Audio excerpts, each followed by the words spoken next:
제가 좀 많이 늦었습니다. 순서를 맡았는데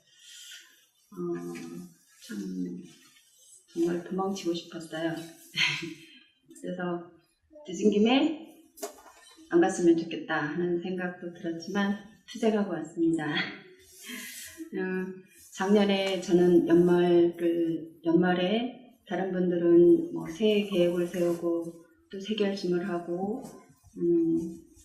그 새로운 다짐으로 시작을 할 때 저는 참 많이 힘들었습니다. 그래서 많이 어두워져 있었고 또 감사와 사랑하는 마음이 없었고 또 TV를 보면서 시간을 보냈고 음식도 절제를 할 수가 없었고 또 많은 미운 집사님들도 생겼어요.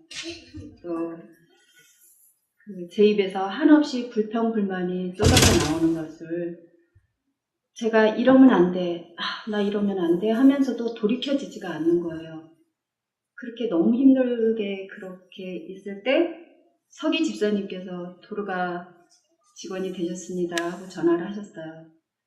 그런데 제 마음에 이런 상태가 도저히 용납이 안 되는 거예요. 이런 저의 상태가 어떻게 도르가를 맡을 수 있나. 감사하는 마음도 없고 또 도르가를 하면 베풀어야 되는데 저는 받을 줄만 알고 베풀 줄을 모르는 사람이고 또 불쌍히 여기는 마음이 전혀 들지 않는 거예요. 이런 사람이 어떻게 도르가를 할까? 저 정말 못해요. 안 할래요. 그러고 싶었지만 그런 마음 한편에 네 알겠습니다 하고 전화를 끊었습니다. 근데 정말 전화를 끊고 나서 하나님 어떻게 제가 이렇게 도르가를 할 수 있나요? 저 정말 저 안 하고 싶어요. 이런 생각이 정말 물밀듯이 밀려왔어요. 그런 불편한 마음이 정말 계속 이어졌습니다. 안식일 오후가 어느 날 안식일 오후가 됐는데 도르가에서 떡을 돌린다는 거예요. 창피했습니다. 사랑하는 마음이 전혀 없고 이 쪽방촌에 가서 떡을 돌린다는 게 정말 창피했어요. 그리고 핑계를 대고 2번이나 도망을 갔습니다. 그래서 정말 이렇게 도르가 일을 내가 한다는 게 제가 한다는 게 정말 제 자신이 용납이 안 되는 거예요. 한 번은 또 집사님께서 도르가 모여서 계획을 세워야 된다는 거예요. 이 또한 용납이 안 되는 거예요. 계획을 내가 어떻게 세워? 또 참여하고 싶지가 않은 거예요. 핑계를 대고 싶었는데 네 알겠습니다 하고 전화를 끊고 그냥 아무 생각 없이 그냥 가자 그러고 갔습니다. 그래서 참여를 했는데 또 이야기를 나누다 보니까 안건도 내게 되고 또 방향을 정말 어떻게 잡아야 될지 막막했는데 방향이 잡혀지는 거예요. 그래서 그렇게 이제 또 그러면서도 제 마음이 편하지가 않았어요. 그런데 또 집사님이 쪽방촌을 또 돌자고 전화가 왔어요. 정말 가기 싫었어요. 근데 네 알겠습니다. 그러고 또 수능을 했습니다. 아무 생각 없이 그냥 집사님 뒤만 찰찰찰찰 쫓아다녔어요. 그러면서 하나님 저는 왜 이렇게 불쌍하는 마음이 들지 않나요? 왜 저렇게 정말 냄새나고 정말 이 자그마하고 정말 저분들이 뭐가 필요한지 저는 왜 저 사람들이 불쌍해지지 않는지 왜 측은한 마음이 들지 않는지 정말 제가 너무너무 싫었어요. 그러면서도 그냥 따라다녔어요. 그러고 집에 왔고 또 그러면서 그냥 하나님께 하나님 제가 왜 이거를 계속 맡아야 되는지 그 이유를 잘 모르겠습니다. 그렇지만 하나님께서 하라고 하셨으니까 그냥 순종하겠습니다. 하지만 그 마음 뒤편에 정말 안 하고 싶은 거예요.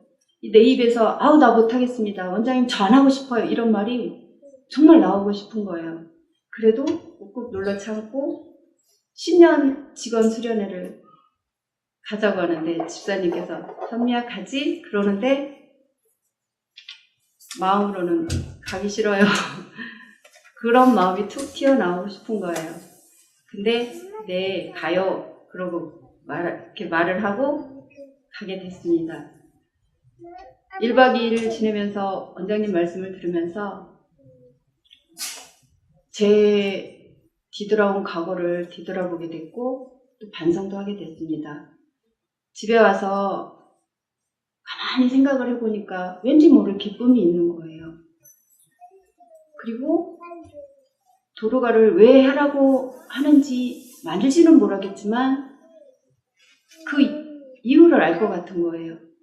그래서 그 새해 계획을 세우지 못했던 거를 한번 이렇게 세워보기 시작했습니다. 그래서 적어봤어요. 감사하면서 살자. 또 식욕을 절제하자. TV를 보지 말자. 성경 통독을 하자. 기억절을 외우자. 집에서 모습과 그 교회에서 모습이 똑같아지자. 그리스도인으로서 감화력을 끼치자. 이날 이후로는 절대로 내가 불평불만 하지 아니하고 내 입에서 나오는 말은 정말 칭찬과 희망과 용기 주는 말 외에는 하지 말자. 그런 모든 것들을 적어보는데 슬금슬금 머리가 아파오는 거예요. 이거를 다 내가 할 수 없을 것 같은 거예요. 이게 다 부질없는 짓 같은 거예요. 그래서 그냥 덮었어요. 그래서 멍하니 앉아있는데 불뚝 들어오는 생각이 있는 거예요. 제가 그동안에 참 단순하게 살았습니다. 새누남에 와서 정말 단순하게 살았어요. TV가 집에 이사 올 때 없었어요. 그런데 TV가 없다 그래서 TV를 안 보는 게 아니더라고요. 컴퓨터가 있으니까 애들이 컴퓨터를 이렇게 열면서 대장금이면 만약에 대장금을 본다 그러면 1회에서 마지막까지 쫙 볼 수 있는 거예요. 오히려 더 잘 보는 거예요. 그래서 자제하지 않으면 정말 TV에 빠지는데 제가 그거를 끊었거든요. 근데 못 끊는 게 하나 있었어요. 1박 2일. 이거는 제가 지금까지도 못 끊었어요. 그래서 1박 2일을 정말 이 애들한테 밥 먹으면서도 설아 1박 2일 틀고 보자. 설아 우리 1박 2일 보자. 이러면서 살았어요. 이게 그렇게 안 끊어지는 거예요. 그런데 그렇게 하나의 타협을 하니까 계속 제가 타협을 하고 있는 거예요. 그래서 정말 단순하게 이것도 생각을 해야 되겠다 하는 생각이 들어와서 그렇다면 화요일 예배부터 가자. 그런 생각이 딱 들어왔어요. 그래서 정말 모든 거 다 버리고 그 모든 생각 다 수독하고 오로지 화요일 예배만 가자 하는 그 생각으로 화요일 예배에 나오기 시작했습니다. 아멘. 그랬을 때 수요 구역반에도 나오게 됐고 목요 성경 공부도 나오게 됐고 그렇게 됐습니다. 그래서 그런데 또 도로가에서 빵을 돌려야 된다고 또 전화가 온 거예요. 그런데 전에는 정말 가고 싶지 않았던 정말 가기 싫고 핑계를 대고 도망가고 싶었는데 이제는 그런 마음이 들지 않는 거예요. 창피한 생각도 들지 않았어요. 그래서 빵을 돌리면서 오히려 제가 더 적극적으로 문을 두드리게 되고 적극적으로 더 안을 열어보게 되고 그렇게 돼 있더라고요. 그래서 빵을 돌리면서 그분들과 기도하는 게 너무 즐거웠고 너무 기뻤고 또 그분들의 필요가 뭔지 저도 모르게 이렇게 눈여겨보고 있는 저를 발견하게 됐어요. 그래서 정말 도망가고 싶을 때 못하겠다고 안 하겠다고 했을 때보다 비록 내가 못한다 할지라도 아무 이유 달지 않고 그냥 순응했을 때 저도 모르는 사이에 이렇게 하나님의 마음이 저에게 조금씩 들어와 있었습니다. 그래서 하나님의 일은 제가 하는 것이 아니라는 것을 정말 알게 됐습니다. 그래서 감사와 사랑이 없더라도 또 측은히 여기는 마음이 없더라도 나의 모든 생각을 다 버리고 결코 토달지 않고 그냥 네 하고 순종했을 때 그때 하나님께서 하게 해주셨습니다. 아멘. 지금은 미운 집사님도 없습니다. 그리고 제 마음에 감사가 있고 기쁨도 있습니다. 아멘. 그러나 전 아직도 뿌리가 깊지 않기 때문에 도망가고 싶을 때도 있을 것입니다. 그러나 하지만 저의 오늘의 작은 이런 경험들을 결코 잊지 않고 오래를 할 것입니다. 아멘. 도로가를 도망치고 싶었지만 이제는 도로가 일을 맡겨주신 하나님께 감사하고 그 도로가를 왜 저한테 맡겨주셨는지 그 일을 왜 하게 해주셨는지 이유를 잘 알고 있습니다. 하나님의 그 목적에 부합하도록 하겠습니다. 아멘.